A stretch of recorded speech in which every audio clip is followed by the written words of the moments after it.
to the swap meet for some white t-shirts. Plus I just been paid, so let's roll up to our people for a skin fade and throw on the triple X as we exit. I gotta have that tight around the neck shit. I'm about to check this nagging guard, so we all mad, dog.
One day I want to ace my serve.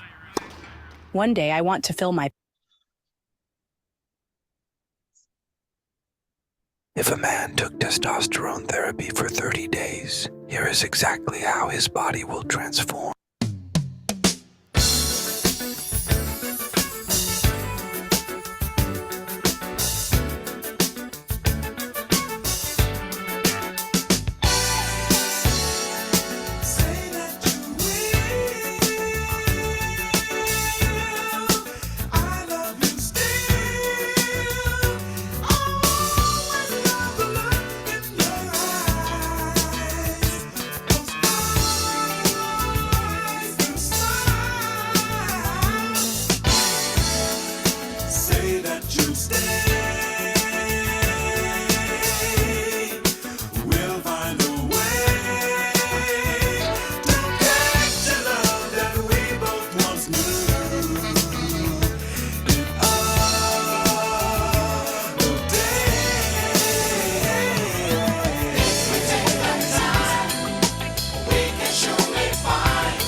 Go.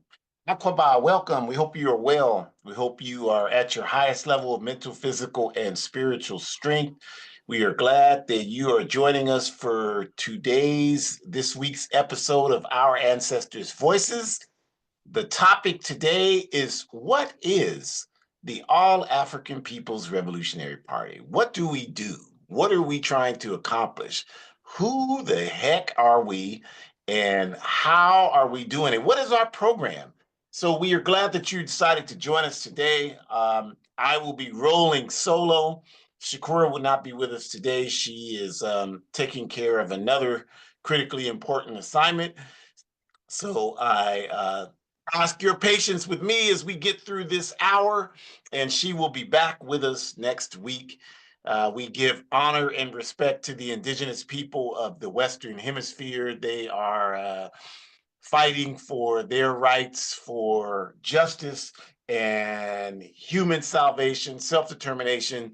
And they have been doing this for 531 years, you all. So we cannot be impressed with a dying president of the United Snakes in his last dying act to give clemency to Leonard Peltier.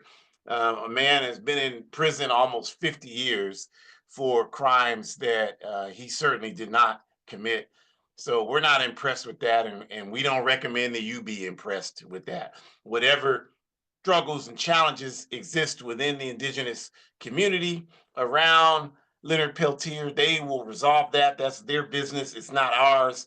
But they didn't even have the decency to grant the man a pardon. He's not pardoned. They're still saying that he's guilty of the crime. It's just he's so ill, they allowed him to be released from prison so that he could spend whatever time he has left convalescing. That this is not, the bar is so low. This is not acceptable. So we give no honor and respect to an old cracker president that does something like that. The last act he does before he leaves office. And we give honor and respect to our African ancestors who are the very reason that we are, of course, here.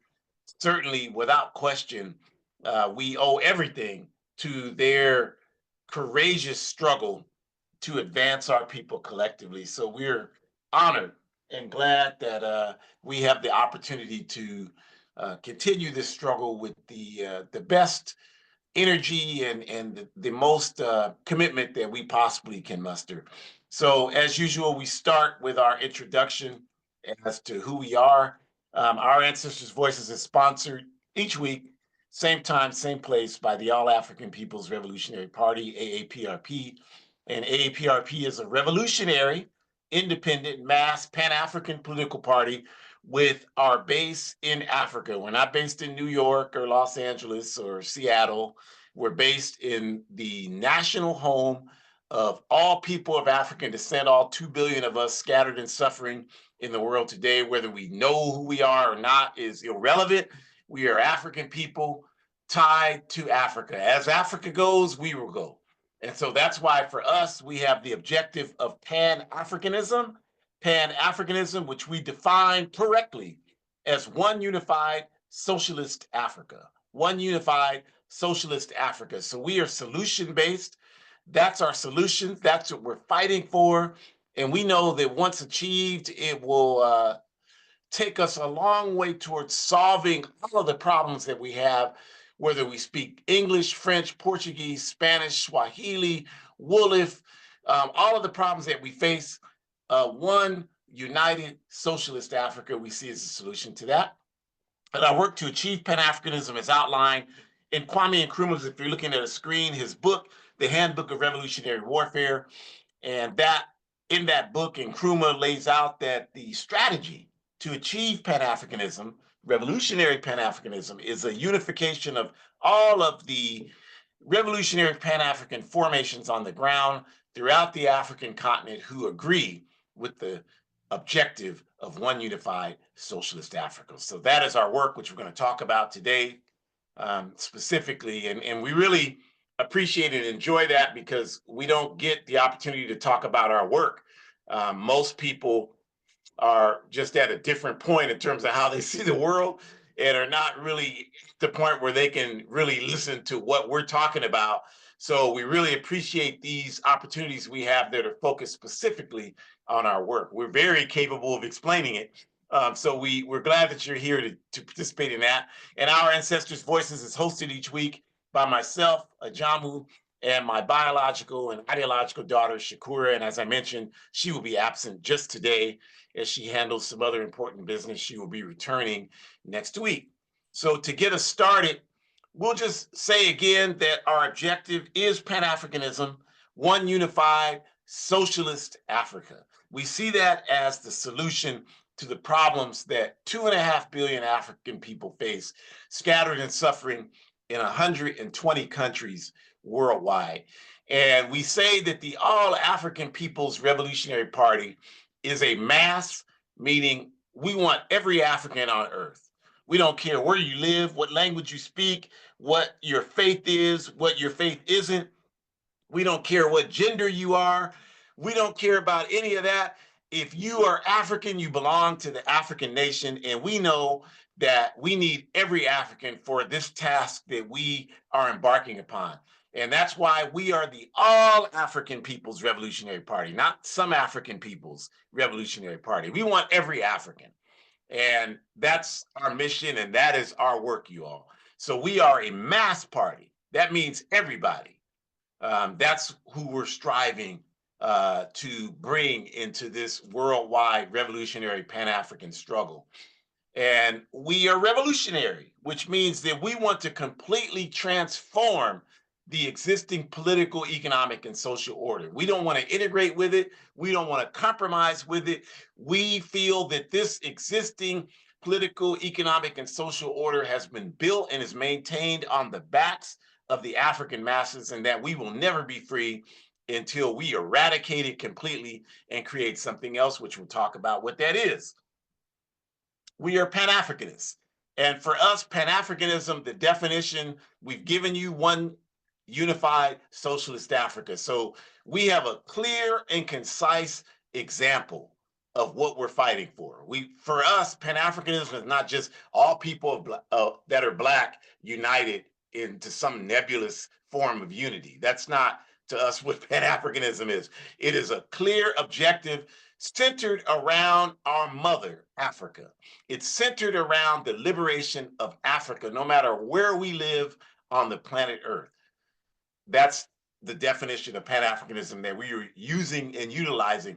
And we say that Pan-Africanism has to be based around the development of scientific socialism, one unified socialist Africa. It can't be capitalist. And we'll talk about the difference between capitalism and socialism, but it can't be capitalist because we would argue that capitalism is the system that exploited us, that developed from the transatlantic slave trade and colonialism. And there's no way that that system that did that can, at any point in time, be responsible for providing us the pathway to our liberation. So we are unquestionably and unapologetically scientifically socialist. We want nothing to do with the capitalist system that's placed us in the position that we're in today. And we have an ideology. Everybody has an ideology. The only question about it is whether you recognize that you have one or not. A lot of people say, well, I don't have an ideology. I don't believe in ideology. But when you say things, for example, like it's a dog-eat-dog world, or if you want something done, you have to do it yourself. These are tenets of capitalist, individualistic, idealistic, elitist ideology. So the fact that you may not know that that's what that is, or you may not be able to identify it, that does not in any way negate the fact of what it is. That's where it comes from. And these are values that we want nothing to do with. We want to transform ourselves into a much more positive and productive way of looking at the world and participating in the world.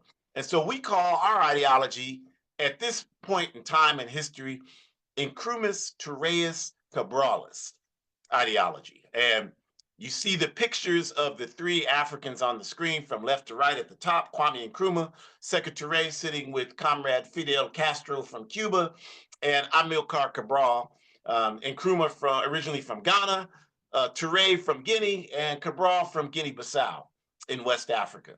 And our work is to build this revolutionary consciousness all over the African world, to get Africans everywhere on the same page. And I don't know anybody anywhere who could argue that that's not something we need. That's not something that would benefit us, to get all of our people on the same page. So on the screen, you see pictures. You see the bottom left pictures of some of our comrades in Ghana from our Ghana chapter. And I'm actually in that picture in the back, the upper left with my fist in the air. That was taken last year when I was in Ghana. And then next to that is a picture of African Liberation Day that we hold all over the world every year, creating revolutionary Pan-African institutions. And that one is in Accra, Ghana. And that is our brother comrade Kwame Sam there in a Ghana chapter on the microphone. And then next to that, where it says A-APRP Azania, South Africa, Azania is the name that our people call the country you call South Africa. Azania is a Zulu term, land of the burnt faces. So our people call it Azania. We don't call it by the colonial name South Africa. And you see in that picture our sisters from the All African Women's Revolutionary Union marching there at one of the events there in Johannesburg, what they call South Africa. And then next to that, we have our picture of our party Congress in Guinea-Bissau last year in West Africa. And two of the comrades, one from Burkina Faso and another one from our Ohio area here in our United Snakes chapter. And I was fortunate enough to be there as well. And we went everywhere.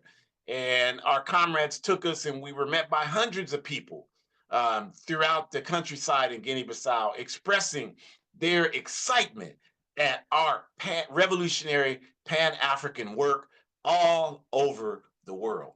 So that's who we are. And now we have a principle of which we operate called democratic centralism, which is just a process of ensuring that our decisions are made in a democratic fashion, and that once we have complete discussion around every decision, and we have meetings that are 12, 13 hours, right? When we were in Guinea-Bissau, that was happening. So once we hear all of the input, because everybody's perspective is important, then we have to make a decision. And that's where the centralist part comes in. So democracy is we have the voice, and centralist is that now that everybody's had that voice, we have to make a decision, and that's what we do. And so this is the way that we operate. Nothing more democratic than the process that we engage in. And so why are we necessary? Why is it necessary to have this type of organization? Why can't we just all be entrepreneurs and make money and rise up individually within the capitalist system? Why are you all talking about this revolutionary stuff where people are going to get hurt? Why are you doing this? It's anti-white. Why do you want to have this? Well, the reason why we know that the work that we're doing is necessary is, as we mentioned, African people are scattered and suffering in 120 countries worldwide today. And why is that? How is that? How did that happen? Is it just that we just love to travel and we just couldn't get enough of travel, so we just went everywhere and we just said we would stay there? Well, that would be nice if that was actually the reason, but that's not the reason. The reason why we're all over the world, and the reason why we're at the bottom of all of these societies, because that's a undisputable fact as well. Why is that? And the answer is that Africa has been colonized for 531 years. This has been taking place, where Europeans came from Europe and took over Africa placed themselves in governance in Africa and placed our people in a slave condition where when we resisted this, we were met with unspeakable violence and terrorism and barbarism against our people. In the Congo alone, over 20 million people were killed by King Leopold. And if you look at the entire continent of Africa, it's tens of millions of people when you talk about the transatlantic slave trade, which is the sole reason why Africans like myself are in the Western Hemisphere today in the United States speaking English only because of the transatlantic slave trade. But that's not the only thing that the transatlantic slave trade did. It also put in place the mechanisms that created the industrial period or industrialization period. And the industrialization period brought the capitalist system into the dominant position in the world that it is today. So the way that happened is that the seed money from the transatlantic slave trade was sent to Europe, and this money was used to establish the banking industry that dominates the world today. You see the picture on the screen: Barclays Bank, Wells Fargo Bank, Bank of America, Deutsche Bank. All of these banks are products of seed money from the transatlantic slave trade. And if you don't believe me, just go to their own websites, type in Barclays Bank and slavery. They've all had to admit this in the last 10, 15 years because of the pressure that our movement has put on them. The insurance industry, same thing. New York Life, Aetna, all of these companies started from providing insurance premiums on our ancestors to work on the plantation. Brooks Brothers Suit started by making clothes for our ancestors to wear while picking cotton. This is not our opinion. Again, all of these companies have had to acknowledge this, you all. This capitalist system did not start from hard work and industrialistness. And I'm saying this for all of you that think that your pathway to forward progress is imitating the capitalist system. This is a system that had terrorized our people for 500 years, and you're trying to imitate it. We don't want to have anything to do with this system. And even if every African in the US got rich, it could only be at the expense of the masses of our people that don't live in this backward ass country, because that's how this system works. Because the system of colonialism and transatlantic slave trade put into practice institutional systems that produced and continue to produce the exploitation of African resources that has built the wealth of the entire Western world. 75% of the chocolate products consumed in the US today come from the barbaric cocoa industry in Ghana, in West Africa. You would not be able to participate in this program were it not for the vicious exploitation of cobalt and coltan in the Congo, in Zimbabwe, and in Azania, South Africa. So the wealth of Western capitalism, and you see the Tesla there, the steel to make that aerodynamic design, Africa. The zinc to bend the steel to make the aerodynamic design, Africa. The steel, Africa. The rubber for the tires, Africa. The oil to run the damn car, Africa. So all of this wealth comes from our exploitation. That's why we say what we have to do is seize control of our resources, and then we will have the capacity to solve all the problems that we have as a people. We won't have to be sitting around here like Malcolm X told us, begging these people for jobs when we produce all of the wealth. Africa has more mineral wealth than the rest of the world combined. The rest of the world combined. And so we know that the problem for us is that we don't control our wealth. And our movement and our work is about ensuring that we build a strong enough movement to regain control of that wealth. And we know that when that happens, all these people talking about, well, I'm Black, I'm not African, I'm African American, I'm not African, I don't want anything to do with Africa. They'll be stepping in front of us to get to Africa. They'll be out Africaning us. We know this will happen because we know that there's no loyalty to the United States of America or to Britain or France or Canada or any of these colonizing countries. These countries have treated us like garbage for centuries. So we know that's not what it is. We know that our people just want to have access to some resources. And at this point in stage in history, the capitalist countries have it. So we feel like we have to identify with that in order to advance ourselves. So this is why Snoop Dogg performs at the Trump inauguration, and this is why Beyonce performs at the Kamala Harris thing. It's all about what can I do to advance myself? Well, what we're saying is that this is not an individual thing, it's a collective thing for the masses of our people. And the way that we engage this process is through this revolutionary process. And revolution right now, we're not talking about no guns, because most of you, I wouldn't trust you with a gun. I wouldn't give you a BB gun or a cap gun right now. You're so confused in the head. We're talking about revolution right now is winning the hearts and minds of our people over to the concept that we have the right to determine our destiny. We come from the strongest and most mineral rich place on the planet Earth, and we have to organize ourselves so we can take it back. So that's what that's about. So what does A-APRP work look like, you all? Well, again, like I said, we have the Worldwide Revolutionary Pan-African Network in place, and we're building upon it. And what the picture you see on the screen, I talked about in the intro, that the work that Nkrumah's book, which you see again on the screen, was designed to do was to link up all of the revolutionary African formations into one political formation called the All African Committee for Political Coordination, or AACPC. And that, you all, is the central work of the All African People's Revolutionary Party today. So when you look at the logo in the upper left-hand corner on the screen, the logo of the Pan-Africanist Congress of Azania, South Africa, we have people who are members of the A-APRP and members of the PAC and are working to bring that unity about. When you talk about the logo on the top right, the PAIGC, the political party founded by Amilcar Cabral, one of our ideologues, the African Party for the Independence of Guinea-Bissau, that is an organization where, again, we have comrades in the A-APRP and the PAIGC. I myself am a member of both organizations.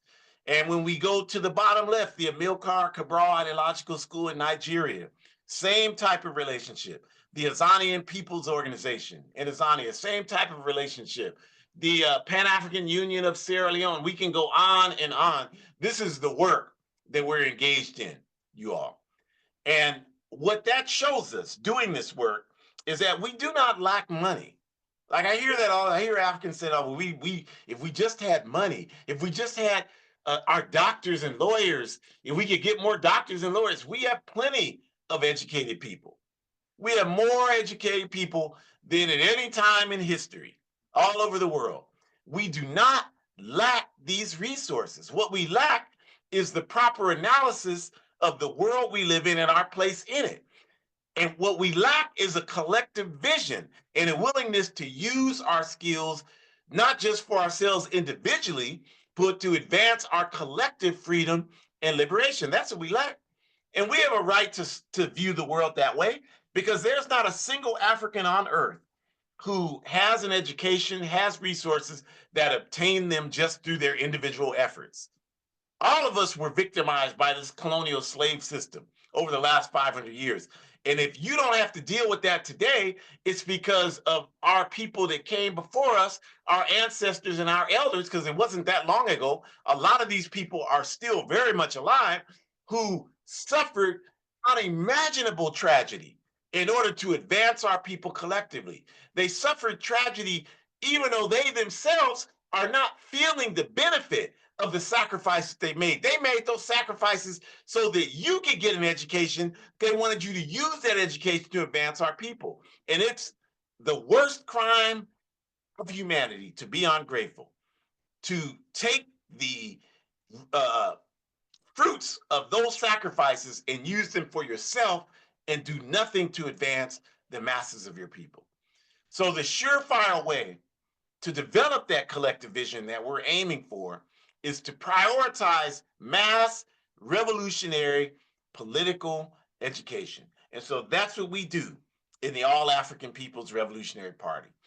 And we do this work that we're engaged in on 3 continents and the Caribbean today. And we're expanding English, Spanish, Portuguese, French, Swahili.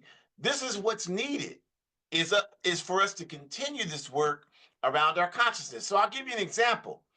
What we're doing right now, and we have to say this because people are like, well, you revolution, you want guns. Well, without question, the people who have spent the last 500 years stealing everything that we have, they're not going to give that up. They're not going to come to a meeting and we give this history to them and they say, you know what, you're absolutely right. We have done this. So the next meeting, when do we want to meet again? And we'll figure out the transfer of wealth and power. It's not going to happen like that. It's never happened like that in history. Nobody voluntarily surrenders power. That doesn't happen. So there, unfortunately, will have to be a phase of this that includes armed struggle, but that's a very small element of it. And we're nowhere near to the point where we have to seriously think about that happening right now because we're not prepared for that. Because the majority of our people have no consciousness even about the things that I've talked about up to this point. So that is our struggle right now, is to get this consciousness in the hearts and minds of the masses of our people. Get us on the same page. We had an event yesterday, and I told the people assembled there that my own biological sister, 2 years older than me, known me my whole life, I've known her my whole life, right? And we have a good relationship, even though we have nothing in common. You know, she doesn't live her life the way I live my life. I don't live my life the way she lives her life. But we have a decent relationship. But I told the people yesterday, if the police went to her house right now and they told her they needed her to cooperate with them about me, it's not like my expectation would be she would rise up and say, well, you know, my brother is doing good work for the masses of our people. That I have strong doubts that that would happen. What's most likely is she would say something like, yeah, you always was into that black stuff. I knew it was something wrong, and your family members, you can laugh at me, but your family members would do the same exact thing. Most of them. You have some who wouldn't, but most of them would do the exact same thing. And that's because we lack consciousness. That's the priority work that we have to do right now. We glorify think about this for a second. I want to ask those of you that are living in the United States of America. You disagree when I say we lack consciousness. But think about this right now. The majority, even if you don't, and some of you probably think like this too, but the majority of your family, friends, co-workers, everybody, right now they see the people in the U.S. military, and the U.S. military as an institution, as something that is pride-worthy, that these people have sacrificed something for them, and that they should honor these people because of these people serving in the U.S. military. And this is an outstanding example of the lack of consciousness that exists in this society. What has the U.S. military done to advance the life of a single person in the U.S.? I mean, if your response is going to be the capitalist talking points that they've stopped terrorism, they've stopped communism, like, you're in the wrong place if that's the best you can do to tell us about how they've done anything to advance the quality of our lives as African people. You have to be insane to believe that. I mean, there's no evidence to support that at all. The war in Vietnam, the Vietnamese people, as Muhammad Ali said in 1967, they ain't never called us the N-word. They have no role in our oppression whatsoever. The people of Iraq and Afghanistan have done nothing to repress the rights of African people anywhere on earth. They've done nothing to do that.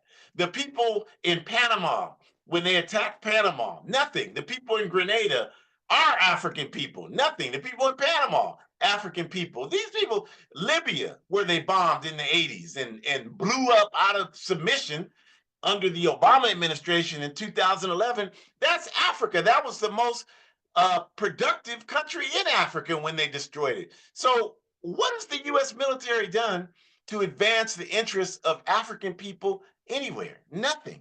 Nothing at all. In fact, all they've done is be mercenaries, killing millions of people, destroying countries all over the world just to advance the US's political and economic agenda. And this is the same for all the imperialist countries: Canada, Britain, France, Germany, Belgium, the Zionist state of Israel. All of them wage war to advance their political, economic, and social interests. They do nothing to help the interests of African people. Nothing. You can't name one thing they've done to advance the interests of African people on the planet Earth. Please write us and tell us what they've done. We're happy to tell you how confused you are, and we'll recommend a good therapist for you, because you obviously need one if you really believe that. But yet that's a common belief here. Thank you for your service. What the hell are you talking about? This is what people believe in this backward country. So this is why we say political education is so important, so that people can understand that we should not be against Vietnamese people fighting for their self-determination. We should not be against the people of Cuba fighting. We should stand with them. The Vietnamese people stood with us. That's why you saw the movie Dead Presidents, Lorenz Tate, Chris Tucker, Keith David, right? You saw that movie. And when they were in Vietnam, they picked up the leaflets, "Black man, go home. This is not your war." That actually happened, you all. That was real. And it was a strategy on behalf of the Viet Minh Front, the front in Vietnam that organized the military resistance against U.S. imperialism. And it was the brainchild of Nguyen Ao Thach, who is most commonly known as Ho Chi Minh, who lived in the U.S. in the 1920s and went to school at Columbia University and lived in Harlem, New York, and went to the street corners and listened to Marcus Mosiah Garvey speak in Harlem in the 1920s. This Vietnamese man understood the racist character of this backward society and used that as a propaganda tool for the African troops who, unfortunately, were forced to go to Vietnam and fight on behalf of U.S. imperialism. And it caused a lot of dissension on behalf of the African troops. There's a brother even wrote a book called Bloods that outlines it. And this is the reason why these Africans in Vietnam begin to adopt this. Talk to African vets in Vietnam, and they'll tell you they begin to adopt this perspective of, I just got to get out of here alive and make sure my homies do the same. It was not about, oh, we're fighting for American democracy against communism, because that's bullshit. And it had nothing to do with reality. So this is why political education is so important. And now we fast forward to today. We don't have to talk about 60 years ago in the Vietnam War. We can talk about today. Many Africans running around here talking about the Palestinians ain't did nothing for us. I don't need to support their state. You sound like an idiot. Anytime somebody starts talking like that, you're telling us immediately that you know nothing about what's happening in the world today. Even if every single Palestinian on earth hated African people, which I know that's not true, because we do the work. And when you do the work, you come in contact with other people who do the work, and you begin to support each other's struggle. We had an event yesterday for African people here in the city I live in. It was an African event. It was advertised as that. African people came to the event, and Palestinians came, and they said, just to express our support and solidarity. Now, I know this because I do the work. So, you come to me with that weak, oh, they don't do anything. Like, you don't know. Well, they don't do anything to support you because you're in your house behind a keyboard in the dark. They can't even get in there and talk to you. So that's why you believe that nonsense. But it doesn't matter either way, because they are fighting the Zionist state of Israel, which exploits Africa to place itself in a position to continue to exploit the Palestinians. That one of the main resources that is produced out of the state of Israel is polished diamonds. They produce 40% of the polished diamonds. You sitting there getting married, you can't wait to go buy it, and you're buying diamonds polished in the Zionist state of Israel that are stolen from Central and Southern Africa, stolen from the Congo, stolen from Zimbabwe. There's no goddamn diamonds in New York or California. Those are African diamonds stolen from us, exploited by the Zionist state of Israel. And so if the Palestinians defeat that state, that helps our struggle. Objectively, this is true. If the indigenous people of the Western Hemisphere have victory against this backward empire, that helps our struggle. Objectively true. If when we achieve Pan-Africanism, that helps their struggles. Objectively true. We're scientists about this. We're not operating off of no sentimentality and no social media sound bites. We're studying the world so we can understand the forces that shape it so that we can understand what we need to do to shape it in our own interests. And so we're building this All African Committee for Political Coordination. And of course, a part of that, as we go through that process and get to that stage, there is an All African People's Revolutionary Army that Nkrumah talks about in the book. And that would be the force that would facilitate the military action. But you ain't got to worry about that now. We got to get the weapons we need right now are books. And I'll just tell you a quick story of Comrade Brother Sekou Neblet, longtime cadre in the All African People's Revolutionary Party, lives in Ghana, longtime member of the Black Panther Party here, Field Marshal for the Black Panther Party in the 60s, one of the Student Nonviolent Coordinating Committee SNCC singers in the early 60s.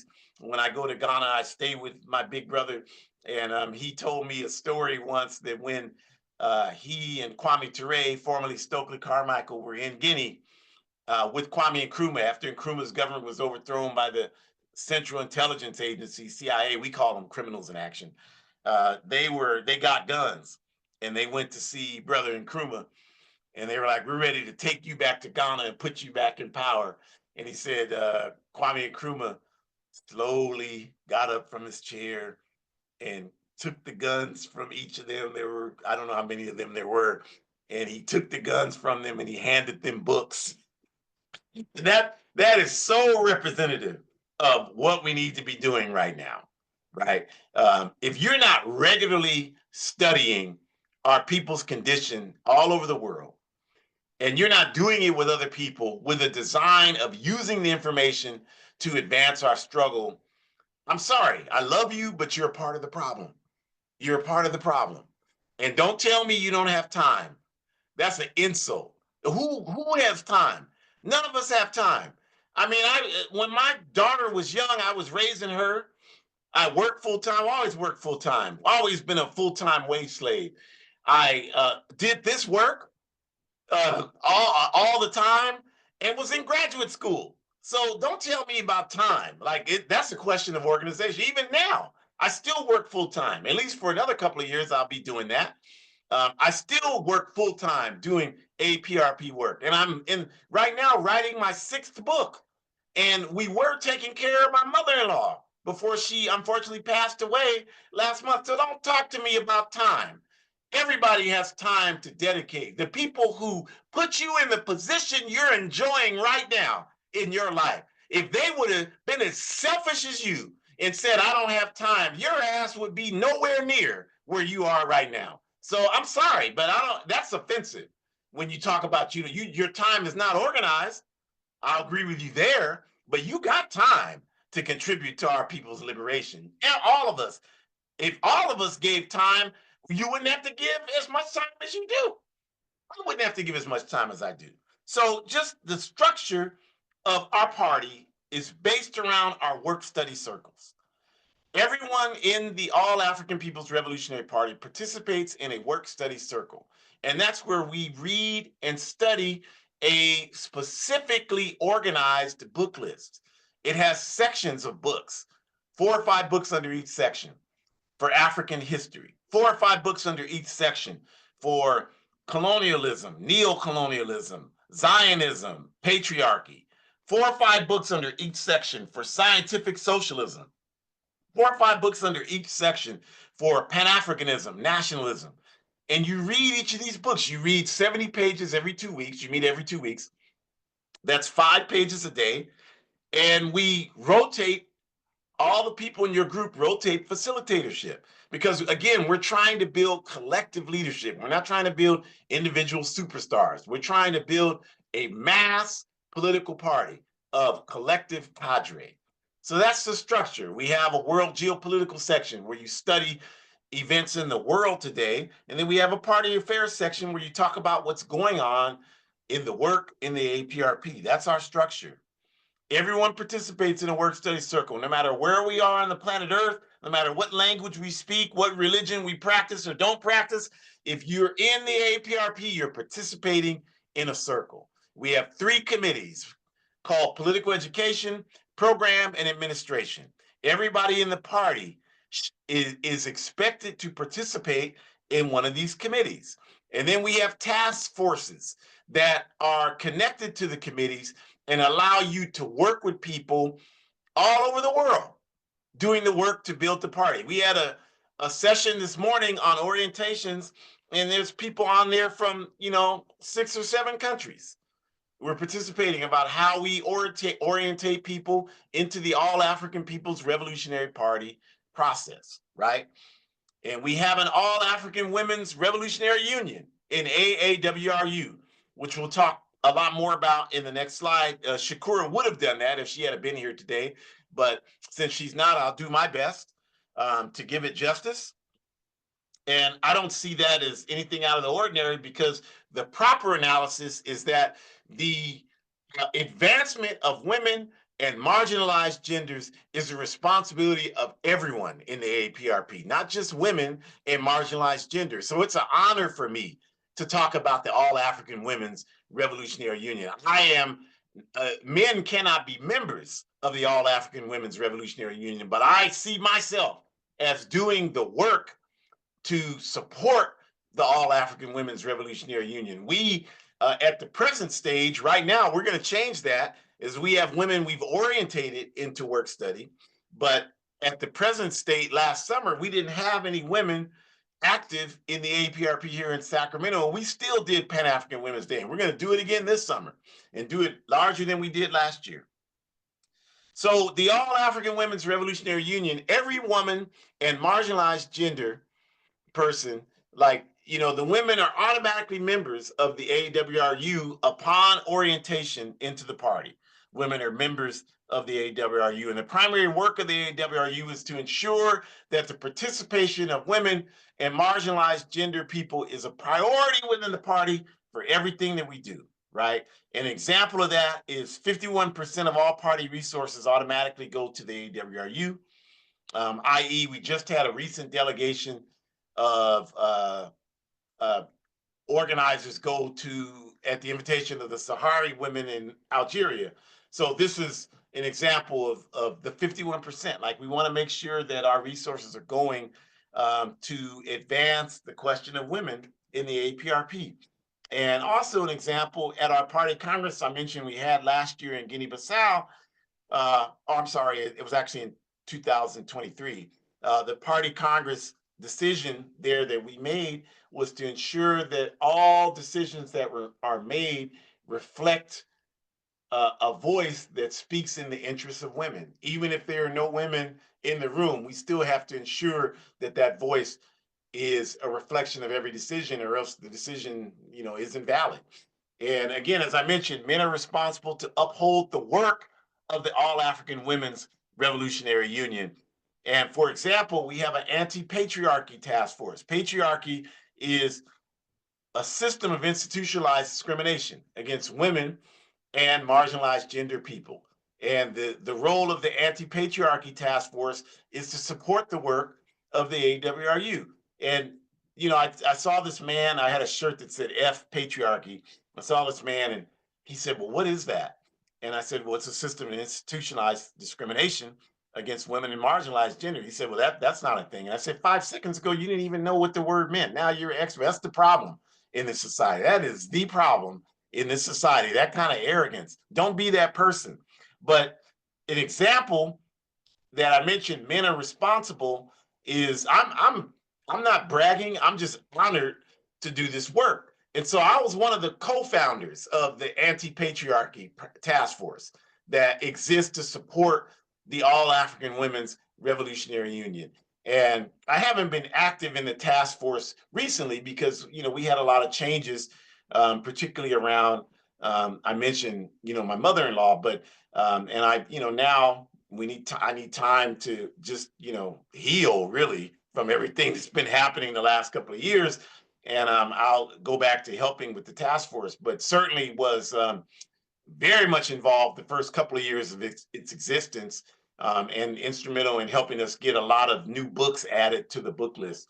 And we have annual institutions that support this question, like Pan-African Women's Day, which we do every summer all over the world. And institutions are important on every level because we have to understand that we are fighting a struggle. Sorry, my computer is flipping out. We are fighting a struggle again for the control of the hearts and minds of our people. And institutions are instrumental in helping wage this fight, because the capitalist system, a system where the means of production are owned and controlled for private profit, it has a massive propaganda mechanism. 24/7, 365 days a year, it is propagandizing us. Well, they don't want you in Africa. You can't go to Africa, they don't want you there. Women, you can't have a voice in this. You don't need to worry about that. You're Americans. Even though America doesn't respect you, you need to respect them. Everything about America, you need to respect. Whether America respects you or not is irrelevant. You need to just respect America.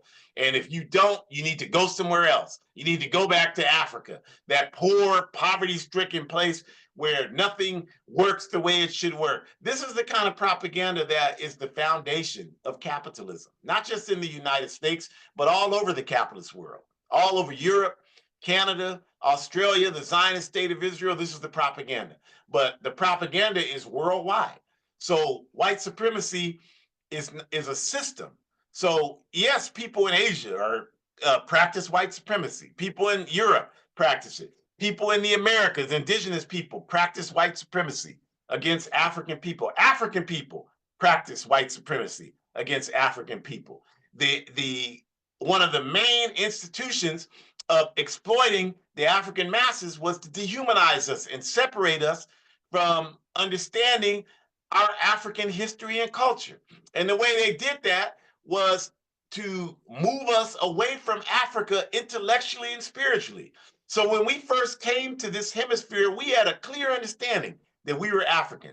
The first church that we founded in this country was called, and is still called today, the African Methodist Episcopalian Church, the AME Church.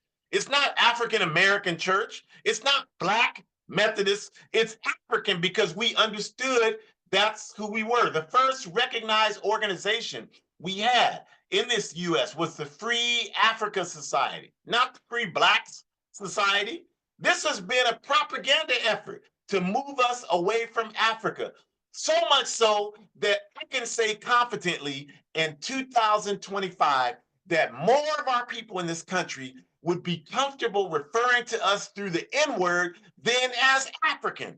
That is a propaganda effort. If you can't see it with that, then there's no hope for you. You can't see it with that example, there's no hope for you. And we'll sit there as dumb as we are and argue, well, it's our own word. How can it be your word when the slave master gave you the language? And he gave you the language so that you would serve his. You don't even know how to think in an African language. You don't even know how to have a spiritual foundation in an African language. Everything we know, goddammit, is European, because they set us up like that so that they can ensure that we would act on our own volition in their interests. And that's what we do every day. Sitting around here sounding stupid as hell, talking about, well, we redefined the N-word. What is your evidence that it's been redefined? What did all these people calling us the N-word, us calling each other the N-word, we build all these wonderful institutions doing that. You got to be out of your mind. It is not working. Clearly, it's not. It's only working for people that are really need counseling to get beyond your confusion. I don't care if you get offended. I'm offended. Every time I hear that kind of nonsense, I'm offended. So if you're offended, we're going to share the damn well so that we can wake up. I was just listening to a record by the artist Cam, and he was talking about he in the lyrics of the song, he said, I put wake black people up over gangster beats. And I'm like, whatever it takes, because we are really like displaying Stockholm syndrome with everything that we do. And if you don't know what that is, you need to do some work and figure out what it is. All right. But that's what we're saying. We need institutions that advance the values that we need to become healthy. So we have them. Pan-African Women's Day. We have African Liberation Day every May. And the purpose of African Liberation Day, like Pan-African Women's Day, is to advance these notions that we're the same people all over the earth, and our future is tied to our ability to come together, unify, and to focus around our mother, Africa. That's where our salvation lies. That's the whole point of African Liberation Day. And when I was passing out flyers for one of our events, one of the brother, he saw the word African on there, and he will, what does that word mean? I'm like, man, we're way past that. Like you literally want to sit here and argue about the word, where the word came from. We're way past that. I don't give a damn what you call it. You can call it dumbass people's, no, don't call it that. You can call it party people land if you want to. We're party people. That's our point. Our point is whatever you call Africa, our future is connected to what happens to that place. Call it whatever makes you feel better. I don't care what you call it. I just know we need to be connected to that place, whatever you need to call it. You can call it by its original name, Akabalon. I don't want to call it by the European, whatever you need to do, do it. But recognize that we're connected to that land base. And whatever we do is how far we go will be based upon how far that land base goes. How far we go has nothing to do with what these European-dominated capitalist societies go. That has nothing to do with the more they advance, we don't advance. When has that ever happened? When is this country, the United Snakes advanced and African people have advanced? Everything, I was telling the reporter that came to our event yesterday, everything we have gotten in this country, we've had to shed blood for. This country's given us, he's a European, he's like, well, there's been some advancements. I'm like, yeah, that we did. Your country did nothing to do that for us. Everything we've gotten here, we name one thing we've gotten that we didn't have to shed blood for. We had to shed blood, as Kwame Ture said, to sit in a filthy 5 and 10 cent store and eat a meal at the counter. We had to shed blood to go to school. We had to shed blood to live where we wanted to live. We had to shed blood to work where we want to work. Nothing was given to us. And we always have fought back that way. And that's what I told him. And he said, well, I can't name anything. I'm like, so I told him, I said, well, then shut up talking about that. Don't come in here with us talking about that. You're welcome to come here, but don't come in here with that kind of nonsense, or else you got to go. Because we're not those kind of Negroes that you're used to dealing with. We're not the kind that are going to say, well, your truth is your truth. Whatever you want to believe, you can disrespect us. We're going to show you the love of Jesus. To hell with that. If you disrespect me, I'm going to disrespect your ass twice as hard. And sleep very well that night after that happens. Very well. And not have all this psychological trauma that so many of us have, because I know how to stand on dignity. And much of that I've learned from this process that this organization has provided for me for the last 41 years. So that's who we are. That's what we're working to do. And we want to encourage you to get engaged in it. Don't let me frighten you off. You should focus on the mission. And if you're down with the mission, then you should want to find out more. We're not set tripping on anything, but we do think that you should find out what is this All African People's Revolutionary Party about. And you can't, the purpose of these weekly workshops is to give you a taste of it. We can't explain all of our work in 1 hour. That's not possible. But hopefully you get inspired enough and you want to know. And from that, we can share with you how you can get more information. So we want to ask you to do that several ways. One is join us next week. Again, we're here every week, same time, same place, same vehicles of communication, same platforms. And next Sunday, February 9th, our topic is going to be, we don't need scum validating our history. We don't need scum validating our history. These people are bad, making every attempt they can to make us self-conscious about talking about our history. To hell with that. You know, these people are not in a position, they don't have the moral authority to dictate anything to us. And if you let them do that, that's work we need to do with you to lift up your confidence, self-esteem, and dignity so that you can tell these people to go to hell the way we do. We're going to talk about our history. We don't care what you ban. You can ban human existence. We're still going to meet as human beings and educate our youth about our history. We're not listening to you. You don't listen to us. Why would we listen to you? You have never demonstrated any humane concern for our interests as human beings. So understand that we are not paying attention to you. We are moving forward to advance our people. And we are down with every peace and justice loving people who are willing to do the same, no matter what nationality you are. We are down with that. Because we know a lot of our people that look like us are the enemies of African advancement. They're just trying to get a paycheck. So we ask you to go to the QR code in the upper left-hand corner, the red and white one. And if you scan that one, you will get information about all of our A-APRP programs like this one. Maybe you don't like this one, you can go to some of the other ones. There are many of them. So check them out. And also we have a shop. We sell merchandise to finance our struggle, our work throughout Africa. We have African Liberation Day coming up. We fund our commemorations all over the African continent.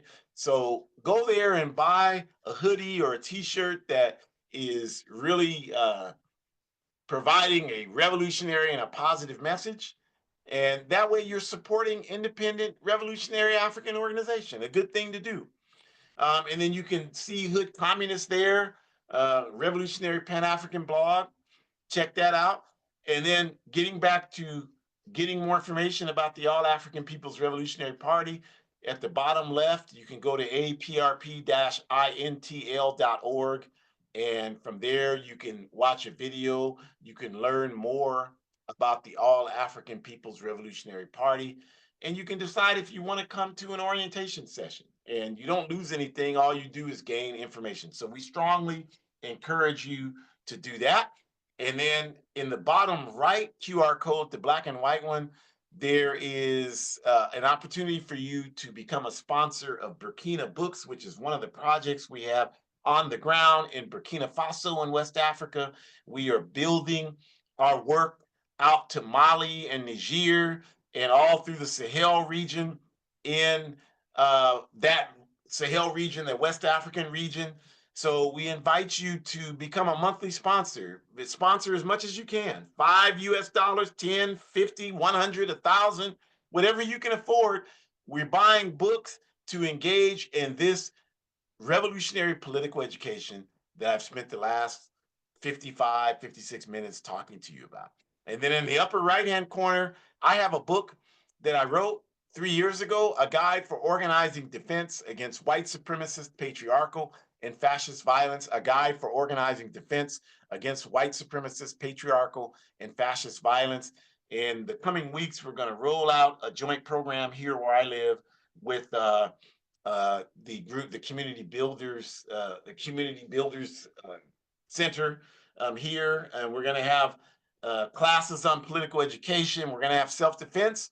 I've got a lot of people reaching out like, we want to learn collective self-defense, and we want to do that. But the only way that I fund that portion of the work is through the sale of this book. So unfortunately, you can only get it on Amazon. I'm sorry, I don't want to hear about how you don't shop in Amazon when you just went to Shell gas station to put gas in your damn car. I mean, I didn't fall in with the rain yesterday. We're trying to use capitalism's tools. If you put Shell gas in your car to go and organize for liberation, you don't see that as a contradiction. So you should be intelligent enough to understand that if I use my book to advance revolutionary consciousness through Amazon, I don't see that as a contradiction. Grow up and get off that nonsense, all right? Support the damn book. It's only $8. We use that for our anti-fascist work. I do a lot of that work. So any effort you make to support that is greatly appreciated. We appreciate each and every one of you. We ask you to keep your head on a swivel out here and to join an organization working for justice. We appreciate you. Come back next week. Forward ever, backwards never.